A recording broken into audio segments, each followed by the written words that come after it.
மற்றொரு அண்மை செய்தி. கோவையில் அவசர கதியில் வெற்று விளம்பரத்திற்காக செம்மொழி பூங்கா திறக்கப்பட்டிருப்பதாக எதிர்க்கட்சித் தலைவர் எடப்பாடி பழனிசாமி குற்றம் சாட்டியிருக்கிறார். அவசர கதியில் கோவையில் செம்மொழி பூங்கா திறக்கப்பட்டிருப்பதாக எடப்பாடி பழனிசாமி குற்றம் சாட்டியிருக்கிறார். 70% பணிகள் மட்டுமே நிறைவடைந்த நிலையில் அவசர கதியில் செம்மொழி பூங்கா கோவையில் திறக்கப்பட்டிருப்பதாக எதிர்க்கட்சித் தலைவர் எடப்பாடி பழனிசாமி குற்றம் சாட்டியிருக்கிறார். மேலும் 30 விழுக்காடு மரங்கள் நடப்படவில்லை, முன் நுழைவாயில் முகப்பு, மாநாட்டு மையம், தரைத்தள பணிகள் இன்றும் நிறைவடையாமலேயே இருப்பதாகவும், முழுமையாக பூங்கா பணிகள் நிறைவடையாமலும் பூங்கா திறக்கப்பட்டிருப்பதாக எதிர்க்கட்சித் தலைவர் எடப்பாடி பழனிசாமி புகார் தெரிவித்திருக்கிறார். கோவை செம்மொழி பூங்காவில் போதுமான கழிப்பட வசதி இல்லை என்றும் எடப்பாடி பழனிசாமி குற்றம் சாட்டியிருக்கிறார். அரைகுறையாக பூங்காவை திறந்து வைத்து கோவை மக்களை ஏமாற்றி வாக்குகளை அறுவடை செய்யலாம் என பகல் கனவு காண்கிறார்கள் எனவும் திமுக மீது எடப்பாடி பழனிசாமி குற்றம் சாட்டியிருக்கிறார்.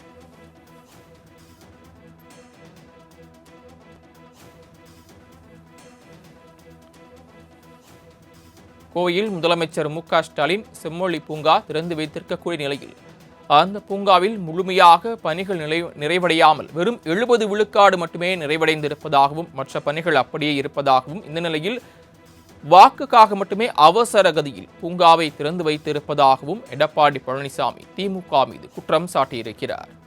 70 விழுக்காடு மட்டுமே பணிகள் நிறைவடைந்திருப்பதாகவும், 30 விழுக்காடு மரங்கள் நடப்படவில்லை, முன் நுழைவாயில் முகப்பு, மாநாட்டு மையம், தரைத்தள பணிகள் இன்றும் நிறைவடையாமலேயே பூங்கா திறக்கப்பட்டிருப்பதாக குற்றம் சாட்டியிருக்கிறார். கூடுதல் விவரங்களை செய்தியாளர் நந்தினி வழங்க கேட்கலாம். நந்தினி, விவரங்கள். வணக்கம். கோவையில் அவசர கதியில் வெற்று விளம்பரத்திற்காக திறக்கப்பட்ட செம்மொழி பூங்கா விடியா திமுகவின் பொம்மை முதலமைச்சர் மு.க. ஸ்டாலினுக்கு கண்டனம் என எதிர்க்கட்சித் தலைவர் எடப்பாடி பழனிசாமி அறிக்கை வெளியிட்டிருக்கிறார்.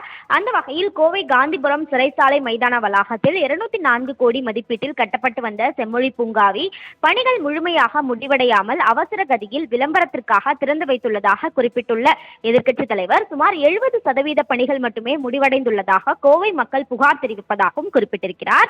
இத்திட்டத்திற்கு சுற்றுச்சூழல் அனுமதி பெறப்படவில்லை என குறிப்பிட்டுள்ள அவர் முடிவடையாத பணிகளையும் பட்டியலிட்டு குறிப்பிட்டிருக்கிறார். கோவை மாநகராட்சியில் பல இடங்களில் தெருவிளக்குகள் எரிவதில்லை, ஏற்கனவே இருக்கும் பூங்காக்கள் சரிவர பராமரிக்கப்படுவதில்லை என மக்கள் அடுக்கடுக்காக புகார்கள் தெரிவித்தும் ஏற்கனவே அளித்த நிர்வாக அனுமதியை காட்டிலும் 40 கோடி ரூபாய் கூடுதலாக செலவிட்டும் முழுமை பெறாத இந்த பூங்காவை அவசரமாக திறந்தது ஏன் எனவும் அவர் கேள்வி எழுப்பியிருக்கிறார்.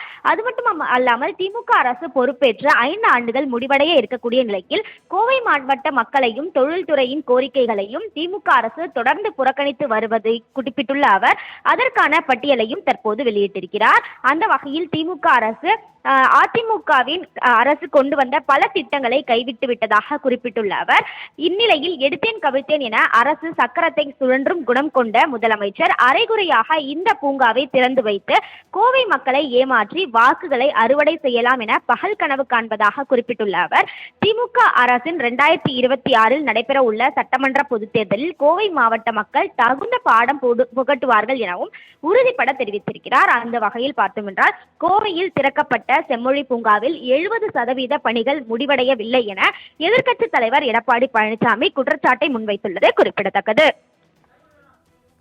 தாங்கள் வழங்கிய தகவல்களுக்கு நன்றி நந்தினி.